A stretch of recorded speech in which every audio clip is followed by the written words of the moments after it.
मित्रों, YouTube पर मेरे समस्त छात्र छात्राएं और भारत के अन्य नागरिकों, आज 3 दिसंबर 2023 तेलंगाना, मध्य प्रदेश, छत्तीसगढ़ और राजस्थान का चुनाव परिणाम भारत के निर्वाचन आयोग ने उसकी मतगणना प्रारंभ करा दी है और इस समय 3:28 हो रहे हैं। तो लगभग सरकार की स्थिति स्पष्ट हो गई है। तेलंगाना में कांग्रेस पार्टी बहुमत के साथ सरकार बना रही है। राजस्थान में भारतीय जनता पार्टी सरकार बना रही है। मध्य प्रदेश में शिवराज सिंह चौहान की सरकार पुनः प्रचंड बहुमत से सत्ता में आ रही है। छत्तीसगढ़ में भी भारतीय जनता पार्टी की असाधारण विजय हो रही है। मध्य प्रदेश, राजस्थान और छत्तीसगढ़ में भारतीय जनता पार्टी की विजय यह तथ्य स्थापित करता है कि श्री नरेंद्र दामोदर दास मोदी भारतीय जनता में अत्यंत लोकप्रिय नेता के रूप में स्थापित हैं, तब जबकि वो भारत के प्रधानमंत्री हैं और इन तीनों राज्यों में प्रधानमंत्री के चेहरे पर चुनाव लड़ा गया। प्रधानमंत्री उसके नेतृत्व करता थे और मुख्यमंत्री का चेहरा डिसाइड नहीं था। यह अभूतपूर्व विजय है। वैसे मैंने राजनीति विज्ञान के असिस्टेंट प्रोफेसर के रूप में अपने मित्रों से बातचीत के क्रम में यह स्थापित किया था कि राजस्थान, मध्य प्रदेश और छत्तीसगढ़ में भारतीय जनता पार्टी विजय की ओर बढ़ रही है। उसमें मध्य प्रदेश में विशेष रूप से शिवराज सिंह चौहान का नेतृत्व, जो सर्व समाज को एक साथ लेकर चलने की सामर्थ्य थी, उसकी भी बहुत बड़ी विजय है। दूसरे, प्रधानमंत्री नरेंद्र मोदी का जो चमत्कारिक नेतृत्व है, जो उनकी लोकप्रियता है और जनता का उनके प्रति जो आकर्षण है, यह राजनीति का चुंबकीय क्षेत्र कहा जा सकता है। उसकी विजय है। नेतृत्व की विश्वसनीयता की विजय है। नेतृत्व का जनता से किए गए संकल्प की विजय है और वह किस तरह संकल्प आचरण के रूप में प्रवर्तन होता है, उसकी भी विजय है। तो नरेंद्र मोदी की सरकार के और भारतीय जनता पार्टी में उनके नेतृत्व में लगातार विजय पथ की ओर अग्रसर है। यह एक बात की ओर संकेत करती है कि भारतीय राजनीति में नकारात्मक राजनीति नहीं चलेगी। भारत की सभ्यता और संस्कृति सम्मत राजनीति चलेगी। भारत की संस्कृति और सभ्यता के विपरीत आचरण करने वाले जितने राजनीतिक दल हैं, जनता उन्हें नकार देगी। जनता को वो स्वीकार्य नहीं है। जिस प्रकार छद्म धर्मनिरपेक्षता के नाम पर हिंदुत्व का विरोध, सनातन का विरोध, भारत की सभ्यता और संस्कृति का विरोध भारत के अन्य राजनीतिक दल चल कर रहे हैं, वह भारत की जनता को स्वीकार नहीं है। दूसरा ये महत्वपूर्ण तथ्य है कि इस 21वीं शताब्दी में भारत का लोकतंत्र अब जातियों के जनतंत्र से आगे निकल रहा है और उसका प्रमुख कारण है कि भारतीय राजनीति का नेतृत्वकर्ता स्वयं पिछड़े वर्ग से आता है और वो विश्वसनीय है। राष्ट्रवाद की चाशनी में वो सना हुआ है। वो मधु की चाशनी है। राष्ट्रवाद उसमें सर्वोपरि रूप से समाहित है, जिसमें राष्ट्र के विकास का संकल्प है। मोदी के नेतृत्व में भारत विश्व में लगातार अपनी प्रतिष्ठा बढ़ाता जा रहा है। भारत की आर्थिक साख मजबूत हो रही है। भारत 4 ट्रिलियन इकोनॉमी की ओर बढ़ रहा है और 2030 तक इसका लक्ष्य 10 ट्रिलियन इकोनॉमी को स्थापित करना है। भारत एक उभरती हुई अर्थव्यवस्था है। एक जो महत्वपूर्ण समस्या है भारत की बेरोजगारी। कोई भी राष्ट्र समृद्धि की ओर तब बढ़ता है जब वहां पर बेरोजगारी का प्रतिशत न्यूनतम होता है। भारत में बेरोजगारी का प्रतिशत लगभग लगभग 10% है और आत्मनिर्भर भारत का स्वप्न इससे साकार नहीं होता है। प्रधानमंत्री जी ने जो नारा दिया, local for vocal, vocal for global, यह नारा एक विश्वसनीयता के साथ भारत के जनमानस में स्वीकार्य हो रहा है। भारत के लोग जानते हैं कि इतनी बड़ी आबादी को सरकारी क्षेत्र की नौकरियां नहीं दी जा सकती हैं। हमें स्टार्टअप, हमें आत्मनिर्भरता की ओर, स्वरोजगार की ओर बढ़ना होगा। आत्मनिर्भरता की ओर लगातार कदम बढ़ाना होगा और सरकार उस दिशा में लगातार प्रयास कर रही है। सरकार लगातार महंगाई से भी जूझ रही है और आम जन को उससे राहत देने का प्रयास कर रही है। मैं ये नहीं कहता कि सरकार उस इस बेरोजगारी के मसले पर और महंगाई के मसले पर पूरी तरह सफल है। लेकिन एक सकारात्मक हस्तक्षेप और सकारात्मक पहल सरकार द्वारा किया जा रहा है। उज्ज्वला योजना, आयुष्मान भारत जैसे ये ऐतिहासिक कार्य हो रहे हैं। मध्य प्रदेश में लाडली बहना, सुशासन की स्थापना मध्य प्रदेश में शिवराज सिंह शासन के नेतृत्व में जिस प्रकार मध्य प्रदेश की सरकार ने सुशासन को स्थापित किया है, यह निश्चित रूप से उस नेतृत्व की विजय है। शिवराज सिंह की विजय है, उनकी विश्वसनीयता की विजय है।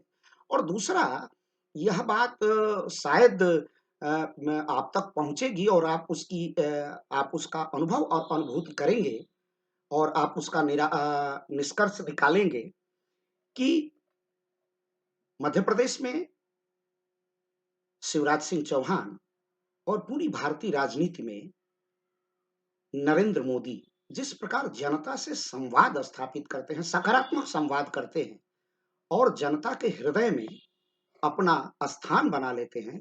शब्द शब्द प्रत्येक भारतवासी के मस्तिष्क में वो जाता है और उसको लगता है कि यही नेता भारत का मार्ग प्रशस्त कर सकता है, विकास का मार्ग प्रशस्त कर सकता है, मेरा लोक कल्याण कर सकता है। दूसरी, से कई मिथक टूटे हैं। लगभग 20 वर्ष की राजनीतिक यात्रा में विपरीत राजनीतिक परिस्थितियों में इन एंटी इनकम्बेंसी को नकारते हुए मध्य प्रदेश की जनता ने शिवराज सिंह चौहान में विश्वास व्यक्त किया है।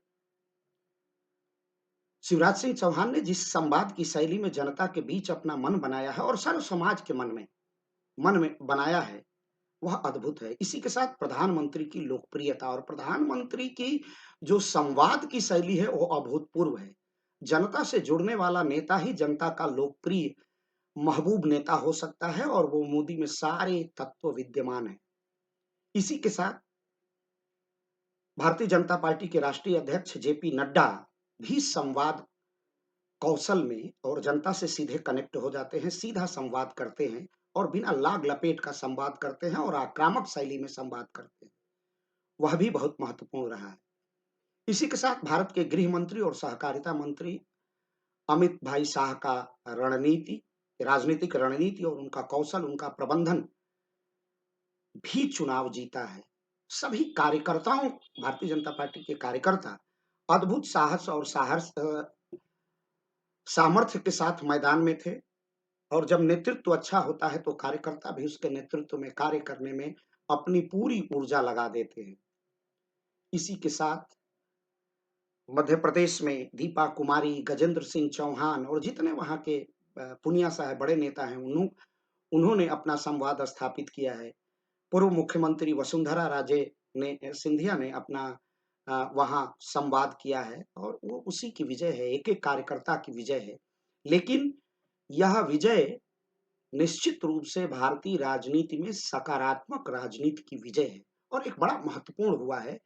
भारत में एक राग अलापा जा रहा है जाति जनगणना का, जाति राजनीति का। 21वीं शताब्दी का भारत अब जातियों में फंसना नहीं चाहता है। 21वीं शताब्दी का भारत अब विकास करना चाहता है। तो जाति नामक तत्व के आधार पर राजनीति करने वालों का भ्रम भी भंजन हो गया है, उस भ्रम का भी भंजन हो गया है, वो भी समाप्त हो गया। कांग्रेस पार्टी लगातार इस मुद्दे को बहुत महत्वपूर्ण मुद्दे के रूप में जनता के बीच में निवेश करने का प्रयास कर रही थी, लेकिन कांग्रेस को मुँह की खानी पड़ी है। यह कांग्रेस की नकारात्मक राजनीति की पराजय है। मैं ये नहीं कहता कि ये कांग्रेस पार्टी, पूरे कांग्रेस पार्टी का पराजय है, लेकिन कांग्रेस पार्टी का जिस प्रकार नेतृत्व राहुल गांधी और प्रियंका जी कर रही हैं, उस नेतृत्व और उस सोच की पराजय अवश्य है। इस बात के लिए स्वामी जो कल्कि पीठाधीश्वर हैं, प्रमोद कृष्णन लगातार कांग्रेस पार्टी को सचेष्ट कर रहे थे, लेकिन कांग्रेस की अंतरात्मा है, कांग्रेस को सत्य बता रहे थे, लेकिन कांग्रेस प्रमोद कृष्णन की बात को स्वीकार नहीं कर रहा। तेलंगाना में भारतीय जनता पार्टी ने अपना आकार बढ़ाया है, अपनी लोकप्रियता बढ़ाई है, लेकिन यहाँ भारतीय जनता पार्टी से एक बहुत बड़ी राजनीतिक चूक हुई है, या यूं कहे कि एक राजनीतिक त्रुटि हुई है, तो अतिशयोक्ति नहीं होगा।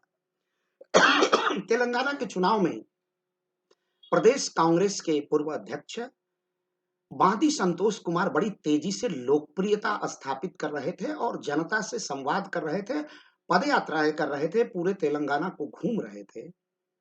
और बांदी संतोष कुमार को एकाएक अध्यक्ष पद से हटाकर राष्ट्रीय महासचिव बनाया जाना और बांदी संतोष कुमार को वहां से हटा देना भारतीय जनता पार्टी की सबसे बड़ी विफलता है।